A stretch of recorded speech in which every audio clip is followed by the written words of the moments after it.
লাইবন দুনিয়াতে আমরা কি করতেছি, আমরা বিভিন্ন খেলা খেলতেছি, আমরা যে মোবাইলের ভিতর আমরা যে কি খেলা আছে, আপনার কি গেম খেলে, তারপর আপনার পাবজি আছে বলে গেম, আবার লুডো খেলা, এগুলি খেলে আমরা কি করতেছি, সময় নষ্ট করতেছি। রাতের পর রাত আপনি আমি কি করতেছি, সময় নষ্ট করে দিতেছি।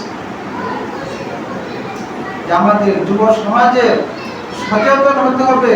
আপনারা যারা গার্জিয়ান আছেন তাদের সচেতন হতে হবে। আজকে মোবাইলের জন্য দেখেন গতকাল কি করছে, আপনার এসএসসি পরীক্ষা রেজাল্ট দিয়েছে, কিরকম বেহাল দশা, ফাঁসের হাত কি, যে আজকে সন্তানদের আপনার এই যে মোবাইলের কারণে প্রত্যেকটা ছেলের কাছ থেকে মোবাইল সারাদিন কি করতেছে, মোবাইলে যে কি কাজ করে একমাত্র তারাই যাবে।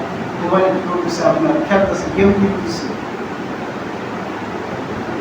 এগুলি করে আমরা কি করতেছি, আমাদের দুনিয়াকে নিয়ে ব্যস্ত, আমরা মোবাইলে ব্যস্ত, গেম নিয়ে ব্যস্ত, রাত পার করে দিয়েছি, যে আমাদের ফজরের নামাজ কোথায় গেল আমাদের খবর নাই, নামাজ চলে যাচ্ছে।